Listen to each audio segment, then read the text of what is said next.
Alice and welcome to FinextraTV. Kindly joining me now is Richard Conway and Sandy May from Elastacloud. Hello to the both of you. It's good to have you on. Thanks for joining us. Thanks, Hannah. Thanks for having us. Good to be speaking with both of you, and this interview follows on from a previous discussion with Sandy where we covered a bit about what Elastacloud do, and I want to start slightly on the same topic and talk a bit about Elastacloud's vision as a whole. So Richard, coming to you first, it's understandable why embarking on a more sustainable business model might be daunting for some, especially as it's predicted that many UK organisations will fail to meet the government's target to be net zero by 2050. So let's start there. Do you think that's accurate, and how does it tie in with Elastacloud's vision? Oh, that's a really good question. I think that it's probably not fair to most businesses because there are so many pressures and they just keep coming every single year. You know, sustainability is obviously a huge challenge which we're facing planet-wide, and I think that one of the biggest problems is that most organisations either haven't started their sustainability journey, or if they have, they don't actually know where they are on it. And if we boil this down to some of the mechanics of their problems, it's all about data. You know, they need to have accurate data to be able to report, to know where they are on their journey. A lot of companies are making commitments at the moment, and they're not 100% solid on the commitments because they don't know whether they can keep them. So accurate tracking, accurate resource tracking, accurate reporting, making sure that you've got all of the data in place. It's essential now, right? Every company has to be a data company to meet their sustainability obligations. Mm-hmm. So what about the wider EU sustainability strategy then outside the UK, and how does EU taxonomy come into play with improving and standardising sustainability reporting? What about that? Yeah, I think that there have been a lot of problems with sustainability reporting. If you just sum up the number of reports, they're humongous. Where do you start? You have so many different standards, and some companies decide that they're going to report on one standard and other companies on another. So, not having those benchmarks, those standards makes it very, very difficult cross-industry for people to report on the same things. And also for auditors to be able to look at this and say, right, I understand this, these are the things that are missing. Because if you've got 10 different variations of something, you're going to miss something. So I think having the EU take a strong hand in this and defining standards is a really, really good thing, because the more companies that adopt a single standard, the more coherence you're going to have across all businesses. Mm-hmm. By no means a small task.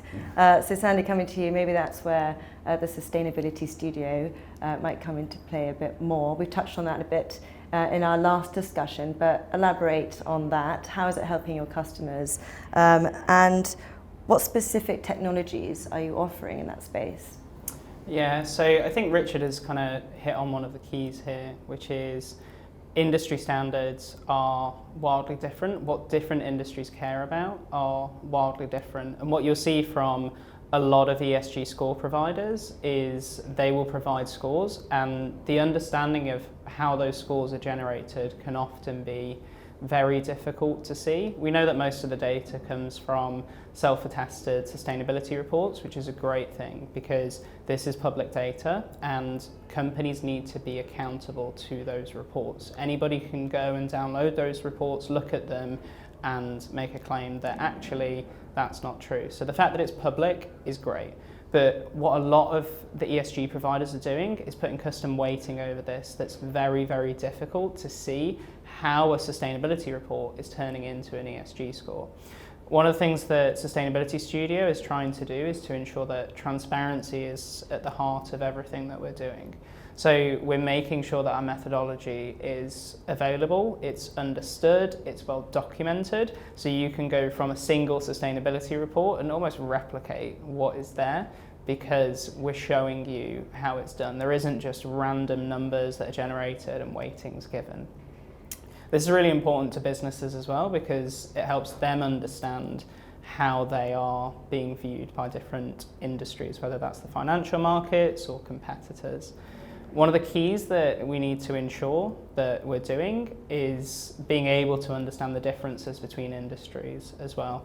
So Sustainability Studio will allow different sets of weightings based on what is important to your business. So if you know that the E of ESG is significantly more important, and then there's specific metrics within that that may be your scoped emissions, then you can go and you can add more weighting to that. So you can start to understand your portfolio if you're an asset manager, or you can start to understand as an individual business within a sector how you compare against other competitors in the metrics that you care about with the weightings that you care about as well. Fascinating. I can't wait to see the progress from the Sustainability Studio. So coming on then to the role of natural capital, how do you evaluate the role of natural capital assets within your operations, and what's your plan at Elastacloud to protect natural capital? Yeah, so this is one of those difficult questions for us as a business, because we know that if we look at our emissions specifically, then we are generating very little in the scope 1 and scope 2 because we don't have vehicles, we rent our office space, so we're not managing that ourselves. So as a company, we look like we are extremely good for the environment, when realistically we still have elements that we need to understand. There's a lot that we've spoken about internally as well around how organisations within our sector can easily greenwash and how we want to avoid that. So one of the very, very simple elements for us as a data consultancy and an IT team to do is to say, do you know what, we're not going to have anybody come to an office anymore, we're just going to make everybody work from home. According to the GHG protocol, we could then stop reporting on employee commuting, and we could just ignore the fact that people are working from home and they're still generating emissions whilst working for us. Sure.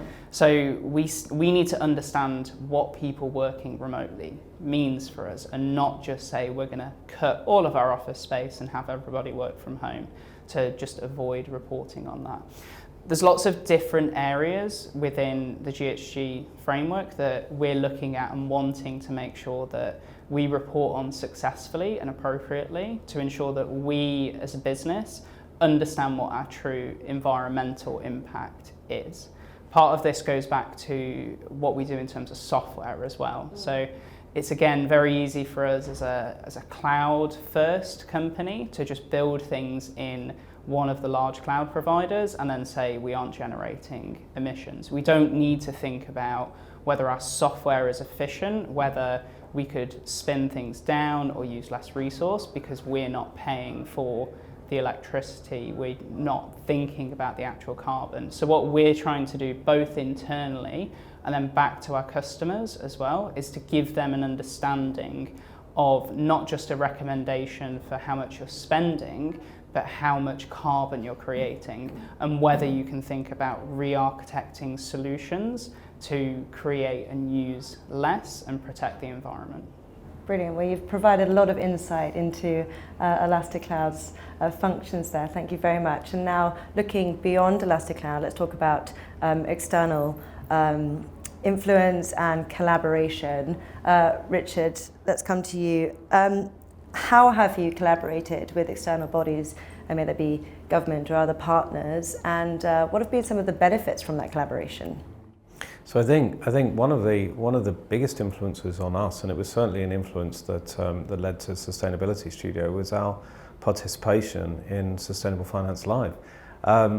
We got to meet a variety of different types of people with different viewpoints, from people that were involved in trade finance or asset finance, portfolio managers, also people in the legal profession, people from the WWF, for example, that were scientists that were studying natural capital and biodiversity, and I think this left a really big imprint on us, because as we were going through this journey, you could see that everything affects different people in different ways, and they see things in different ways. So it opened our eyes to some of the problems overall in this space that happen between, just simple things that happen between borders, like you not being able to extend different kinds of protocols, or you having too many paperwork boundaries, when you think about registering land frameworks to protect certain scarce resources and things like that.